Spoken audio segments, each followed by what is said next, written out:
ഈ പൊട്ടിത്തെറിച്ച പ്രായം കൺമുന്നിൽ കൂടെ ചീറിപ്പാഞ്ഞു പോകുന്ന പോലെ തോന്നുന്നു. അതെ, ദിക്കറിയാതെ കാണുന്ന വഴികളിലൂടെയെല്ലാം നടന്ന് ഒടുക്കം ഡെസ്റ്റിനേഷൻ എത്തുമ്പോൾ അയ്യേ ഇത്രേ ഉള്ളായിരുന്നോ എന്ന് തോന്നുന്നത് പോലെ ന്യൂ ബോൺ, ഇൻഫന്റ്, ടോഡ്ലർ എല്ലാ ഫേസും പെട്ടെന്ന് കഴിഞ്ഞതുപോലെ. അതൊക്കെ പോട്ടെ, കാര്യത്തിലേക്ക് വരാം.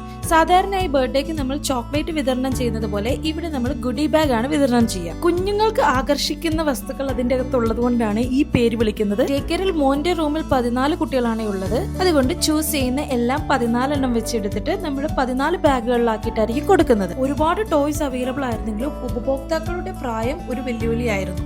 അങ്ങനെ വന്നപ്പോൾ പ്ലഷ് ടോയ് കൺസിഡർ ചെയ്തു. അതിൽ തന്നെ ബോളിൽ വന്ന് ലാൻഡ് ചെയ്തു. അങ്ങനെ ഗുഡി ബാഗിലേക്കുള്ള എല്ലാം തന്നെയായി. ഒരു ഷോപ്പിൽ കയറുമ്പോൾ ലിസ്റ്റിലില്ലാത്തത് വാങ്ങുമ്പോഴല്ലേ ആ ഒരു ഷോപ്പിംഗ് കംപ്ലീറ്റ് ആവുക. ഈ കാണുന്ന ഇൻഡോർ പോട്ട്സ് ആണ് ഇന്നത്തെ ഇര. അങ്ങനെ ഗുഡി ബാഗ് ഒക്കെ തയ്യാറാക്കി ബർത്ത്ഡേ ബോയിനെയും കൊണ്ട് ഡേ കെയറിലേക്ക് എത്തിയേ. ഡേ കെയറിന്റെ പടിവാതിൽ വരെ ഒരു കുഴപ്പമില്ലായിരുന്നു. ഇനി മമ്മി വിഷമിച്ചാലോ എന്ന് ഓർത്തിട്ടാവണം ഒന്ന് കരഞ്ഞു. ഒരുപാട് കനപ്പെട്ടതൊന്നും അല്ലെങ്കിലും കുഞ്ഞുങ്ങൾക്ക് ഇതൊക്കെ കിട്ടുമ്പോൾ വലിയ സന്തോഷമാണ്.